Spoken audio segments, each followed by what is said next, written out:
bahagia. Dan kau juga tidak bisa memiliki keturunan, akan kuanugerahi seorang anak. Terimalah manik merah ini. Dari manik tersebut terpancarlah cahaya, dan seketika berubah menjadi bayi laki-laki yang diberi nama Manik Angkran. Sidimantra sangat bersuka cita. Manik Angkran selalu diperhatikan dan dimanja. Apa yang diinginkannya selalu dipenuhi. Seiring berjalannya waktu, Manik Angkran tumbuh menjadi pemuda yang gagah dan tampan. Namun, sayangnya dia memiliki sifat yang sangat berbeda dengan ayahnya, yaitu dia gemar berjudi sabung ayam. Sehari-hari hanya berjudi dan tidak pernah tinggal di rumah. Di mana ada perjudian, di situ pasti ada Manik Angkran. Tanpa sepengetahuan ayahnya, dia pergi ke tempat sabung ayam dan membawa ayam jagoannya. Setibanya dia di sana, dia menaruhkan semua hartanya dan berkata, "Ayo, ayo, ayam jagoanku pasti menang. Siapa yang ingin bertaruh denganku?" Teriakan beberapa orang yang ingin ikut bertaruh dengannya. Terjadilah perkelahian antara dua ayam jago. Orang-orang yang ikut bertaruh semakin ramai. "Ayo, ayo, ayam jagoanku pasti menang. Ayo, ayo, serang, serang." Namun, sayangnya keberuntungan tidak pernah berpihak pada Manik Angkran.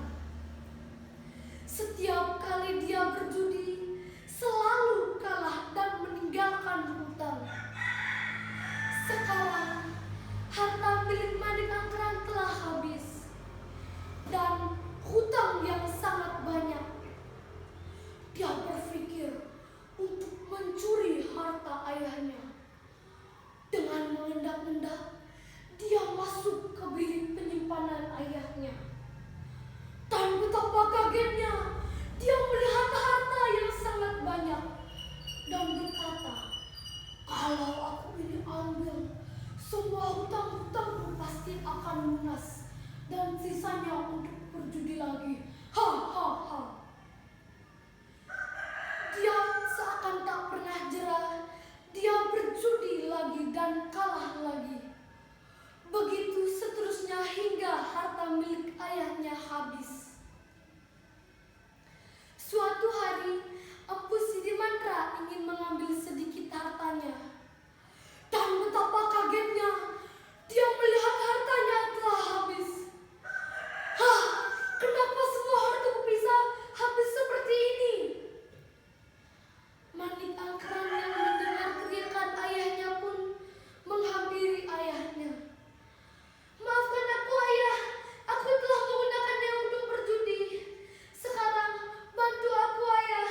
Aku punya hutang judi." Karena kasihan kepada Manik Angkran, Sidimantra pun pergi bersemedi untuk meminta bantuan.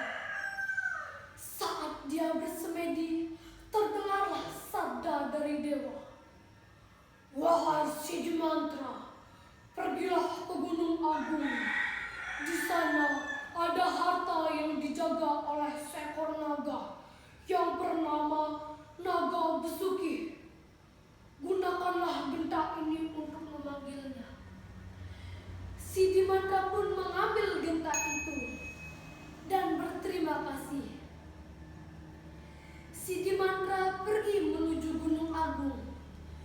Dia melewati hutan yang terkenal angker dan berbahaya. Setelah melewati perjalanan yang panjang, Sidimantra sampai di kawah Gunung Agung. Dia lalu membunyikan gentanya. hartanya.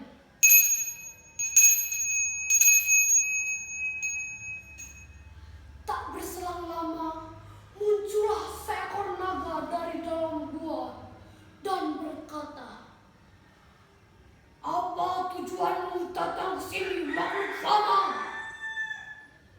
"Wahai naga besuki, aku adalah Siddhimantra.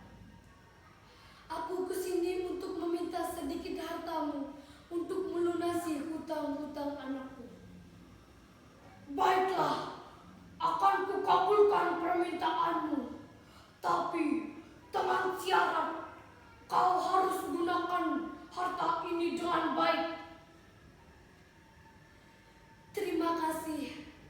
Akan kusampaikan pesanmu pada anakku.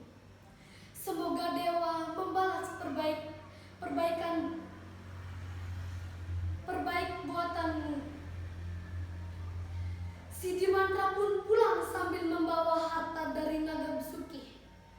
Setibanya dia di rumah, dia langsung memberikan harta itu kepada Manik Angkran. Dia memberikan harta itu dengan menggunakannya dengan melunasi hutang-hutangnya. Dan berhentilah berjudi. Kalau ada sisa, simpanlah. Manik Angkran pun berjanji kepada ayahnya untuk menuruti permintaan ayahnya. Tapi janji hanya tinggal janji. Manik Angkran menggunakan harta itu untuk berjudi. Seperti biasa, setiap dia berjudi, kalah. Tak berselang lama, Manik Angkran meminta bantuan kepada ayahnya untuk meminta sedikit harta. Dengan nada marah, Siddhimantra berkata, "Manik, kau telah melanggar janjimu.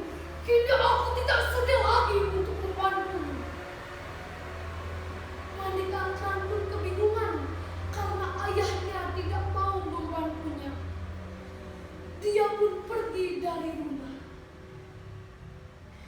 Siddhimantra karena tidak kasihan melihat keadaan anaknya, dia pun pergi ke Gunung Agung, ingin meminta bantuan sekali lagi. Saat Manik Siddhimantra menuju Gunung Agung, tidak disadari ternyata Manik Angkran mengikutinya dari belakang. Manik Angkran melihat ayahnya berdiri di depan gua dan membunyikan genta. Lalu keluarlah seekor naga dan berbincang-bincang dengan ayahnya. Manik Angkran pun berkata di dalam hati, "Ternyata ayah mendapatkan harta selama ini dari naga itu. Aku juga bisa melakukannya." Siddhimantra pun pulang dan diikuti oleh Manik Angkran. Setibanya di rumah, dia menunggu anaknya sambil beristirahat. Manik Angkran yang melihat ayahnya sedang tertidur pulas, dia langsung mencuri gentanya dan lalu pergi ke Gunung Agung. Setibanya dia di Gunung Agung, dia persis menirukan gerakan ayahnya dengan membunyikan genta.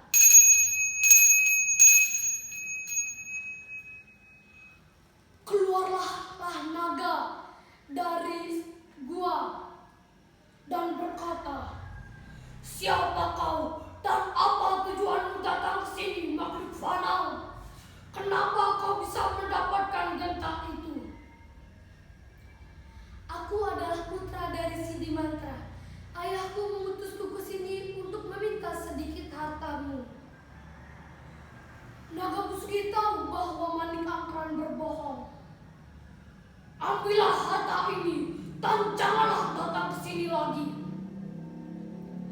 Saat Naga Besuki memberikan harta itu, mata Manik Angkran tertuju pada permata yang menghiasi ekor naga besuki. Besuki, muncullah sifat tamak Manik Angkeran. Dia lalu mengeluarkan pisaunya dan menebas ekor naga Besuki. Naga Besuki pun kesakitan. Dia lalu mengeluarkan api dari mulutnya dan membakar setiap jejak kaki yang ada sampai ke naga Besuki, sampai ke Manik Angkeran. Pada saat itu juga si Dimandra terbangun dari dalam tidurnya. Dia melihat gentanya telah hilang. Dia berpikir yang mencuri gentanya adalah Manik Angkeran. Dia lalu pergi ke Gunung Agung. Di tengah jalan, dia melihat anaknya yang sudah menjadi abu, dan di sampingnya ada genta dan potongan ekor naga. Dia pun membawa abu dari anaknya dan ekor naga Besuki. Dia pun menemui naga Besuki. Wahai naga Besuki, maafkanlah anakku. Hidupkanlah kembali anakku. Baiklah, akan kuhidupkan kembali anakmu. Tapi aku punya satu syarat. Sambungkanlah kembali ekorku. Dengan kesaktiannya, si Dimandra pun menyambung ekor naga Besuki. Dan naga Besuki pun menepati janjinya untuk menghidupkan kembali Manik Angkeran. Keluarlah asap dari mulut naga Besuki dan muncullah Manik Angkeran. Manik Angkeran pun meminta maaf. Ayahnya pun meminta maaf dan lalu berkata, baiklah, akan kumaafkan, tapi kita tidak bisa hidup bersama. Kau harus mengabdi di sini selamanya kepada naga Besuki. Si Dimandra pun kembali ke Daha. Dia berpikir, di tengah jalan dia berpikir bahwa anaknya bisa melakukan kesalahannya lagi. Dia pun membuat garis dari tongkatnya. Dari garis itu terpancarlah air yang memisahkan dua daratan. Daratan itu adalah Pulau Jawa dan Pulau Bali. Air yang memisahkan Pulau Jawa dan Pulau Bali dikenal sebagai Selat Bali. Nah teman-teman, pesan moral dari cerita tersebut adalah tidak bolehlah berjudi, karena berjudi bisa membuat orang kecanduan dan bisa membuat segalanya. Dan satu lagi,